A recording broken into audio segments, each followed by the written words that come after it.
একটা গুরুত্বপূর্ণ জরিপ নির্বাচনকে সামনে রেখে। নির্বাচনের দিন তারিখ এখনও নির্ধারিত হয়নি। আগামী বছর ফেব্রুয়ারি বা তার আগেও হতে পারে, পরেও হতে পারে। যখনই হোক না কেন, সেই ক্ষেত্রে একটা জরিপে বলা হচ্ছে 15% ভোট পাবে। দেখেন, একেবারে কি হুট করে আপনি বলবেন যে এটা অবাস্তব একটা জরিপ? না দর্শক, এটা বলা যাবে না। এটার অবশ্যই একটা ভিত্তি আছে এবং হয়তো মানুষও বিশ্বাস করে। ত্রয়োদশ জাতীয় সংসদ নির্বাচনের দিনক্ষণ এখনও নির্ধারিত না হলেও তরুণদের একটি বড় অংশ মনে করছেন আসন্ন এই নির্বাচনে দেশের অন্যতম বড় রাজনৈতিক দল বিএনপি সবচেয়ে বেশি ভোট পাবে। সাউথ এশিয়ান নেটওয়ার্ক ওয়ান প্রকাশ পেয়েছে। জরিপে অংশ নেওয়া তরুণদের 38.76% মত অনুযায়ী আগামী জাতীয় নির্বাচনে বিজয়ী হওয়ার দৌড়ে বিএনপি শীর্ষে থাকবে। তালিকার দ্বিতীয় অবস্থানে রয়েছে জামাত ইসলামী দল।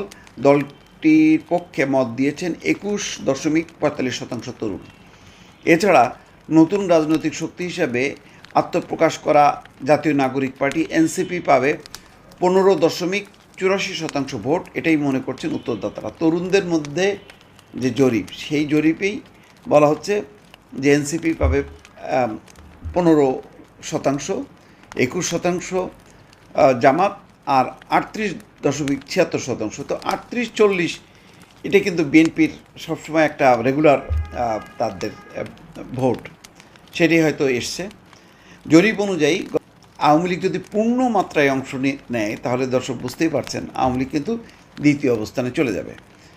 অন্যান্য ধর্মীয় দলগুলো সম্মিলিতভাবে 4.59% ভোট পেতে পারে। জাতীয় পার্টি পাবে 3.77% ভোট। অন্যান্য ছোট দলগুলোর প্রাপ্ত ভোট হবে মাত্র 0.57%। জরিপের ফল রবিবার প্রকাশ করেছে সানেম, যা তরুণদের রাজনৈতিক ঝোঁক এবং আগ্রহের একটি সময়োপযোগী প্রতিফলন বলে মনে করছেন বিশ্লেষকরা। হয়তো এদিক সেদিক হবে, কিন্তু এই যে জরিপের যে বাস্তবতাটা বা ফলাফল, এটা কিন্তু অস্বীকার করা যাবে না। এরকম যদি আরও অসংখ্য জরিপ হয়, তাহলে কিন্তু বোঝা যাবে ট্রেন্ডটা কোন দিকে। এই ট্রেন্ডটা হয়তো নির্বাচনের আগে বড় ধরনের কোনো পরিবর্তন হলে অবকাশ নেই। এটাই মনে করে যে বিএনপির ধারে কাছে কিন্তু এখনও কেউ নেই।